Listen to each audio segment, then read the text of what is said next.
Good morning, it's Oki from Protege Garden, out walking the pups, and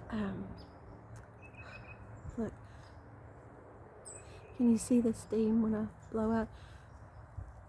I love this time of year, so beautiful, and the moisture rising up, the morning sun. Oh, it's going to be a blue sky day, I'll turn this around and you can walk back to the house with us. There's a Bootsy. Yeah, she's all wet. She's swimming a little slough. There goes Lulu.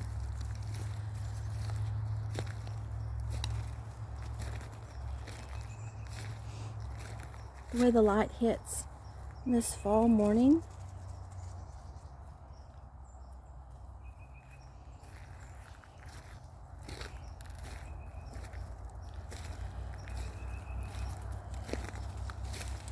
If you don't have a dog, if you have an hour or 2 hours a day, adopt a dog.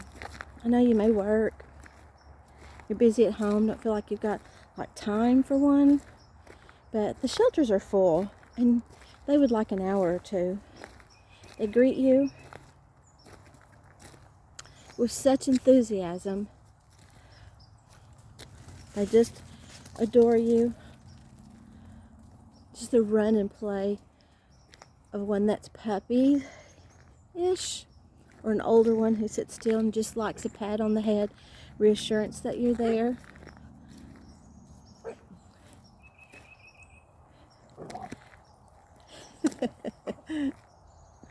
Oh, I encourage you to get a dog.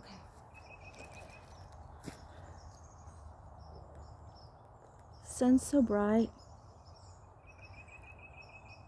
All sometimes you see is the sun when you look.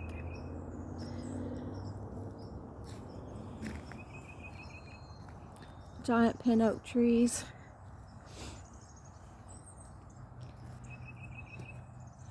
When we first moved here, I helped Papa trim the lower branches off of the pin oak trees, and the 20 plus years we've been here, they just laugh at us and grow back.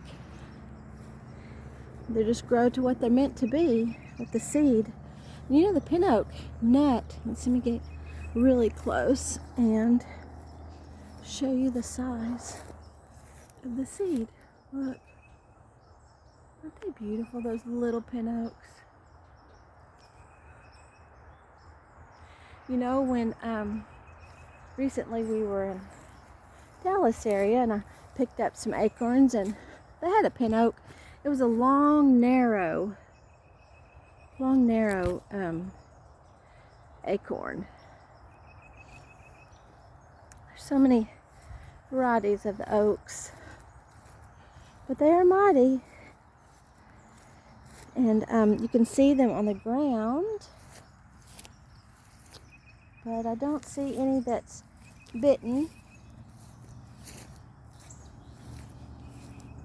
like from squirrels or deer.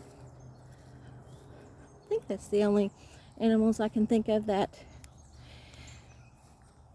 eat them. I always love to find the new oak trees. Here's one, maybe a white oak. There's one.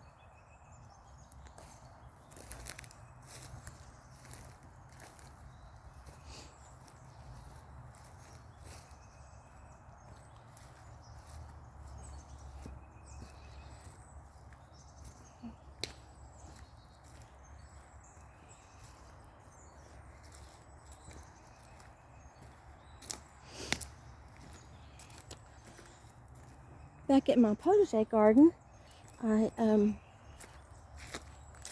a little runoff creek from the pond. It is right there above the little berm, the edge of the pond there. You know, I got some plants that are going to seed and going to harvest the zinnia seeds. Oh, look at the sun coming through. I'm going to harvest the zinnia seeds And while the plants are dying back, this is goldenrod. It has already bloomed. I've harvested some. Look, here's some that's going to seed. Isn't that pretty?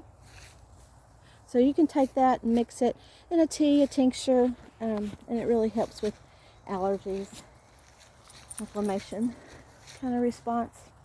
But anyways, back to the potager garden. So, you know, the other day I thought it was going to freeze. We still haven't had a freeze, but there were so many bees and good bugs like that were hiding in and trying to get some more pollen, and I just didn't have the heart to cut it all bare to bring it in the house just for me to look at. So I'm also going to leave the branches up. Lulu, you're so sweet. You're so sweet. Such enthusiasm for life. You know? Look at that path. I love going down that path. So cool. The neighbors enjoy riding the four-wheelers on the property to the creek. So they have, over the years, made that path, and it's just beautiful. Be really neat if I could paint well like that or draw a picture. But I do enjoy watercolor painting in the spring and fall and winter. So back to the potager garden. I get so distracted. Are y'all like that too? Look, it's been cool, expecting a freeze, but look, the honeysuckle. There's some yellow. You can get the yellow, and I think I've done it with y'all before, and pop it up, and at the very tip there is a bite of some nectar, just as sweet as honey. But to leave the branches, because the birds and the bugs will nest in them, feed off of them, even like the sedum. I heard, you know, just getting brown in the seed heads, and don't to cut those off, that the birds will come and eat the seeds, plus your seeds will fall to the ground, and you'll have more sedum next year. So, and then they, early spring, they will be crispy and gone, and then you can cut them back, and you'll have new sedum come up from the bottom.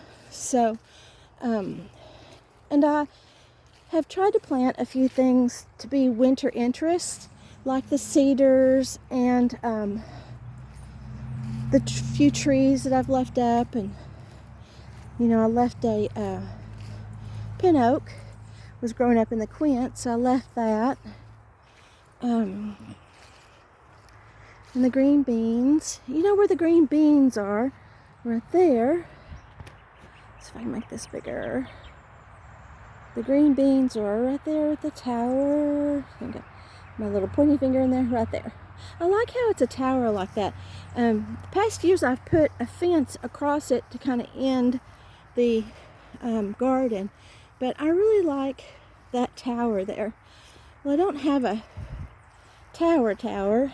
I have a lot of those little supports, and so I think I'm going to do like put 3 of them together and put them there, and maybe at the end of the asparagus, just to have that. And I need to see, it'd be really cool if I had enough for all 4 points. So anyways, I just love gardening, being out here early. So, and look at the footprints where we walked. It's all kind of broken the dew there. I'll be quiet just a minute, you can hear the birds.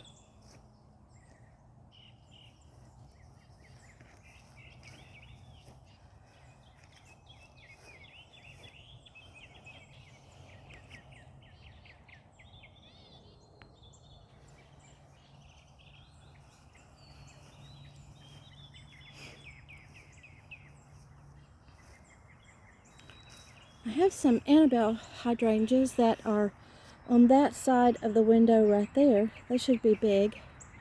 And I'm not sure if I have one on this side of the window. But coming back, it looks like I need one there. So I did see where there's a strawberry one at the greenhouse the other day. So let me see about putting a strawberry one there. It does just get morning sun, and they do like that.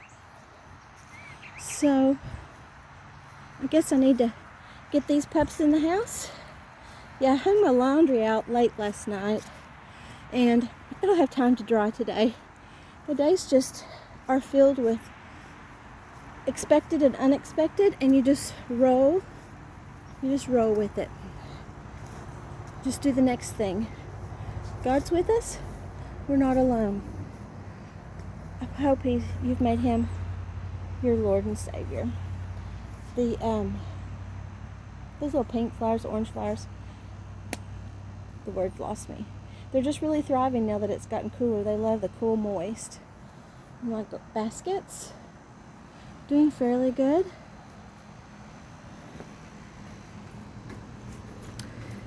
Put my plants back out here since we didn't get the freeze that they said we were going to get. Aren't these gorgeous? Those are so pretty. So pretty. Okay. We'll call it a day. The start of a day. Look at this Thanksgiving cactus. So precious. Bye, y'all.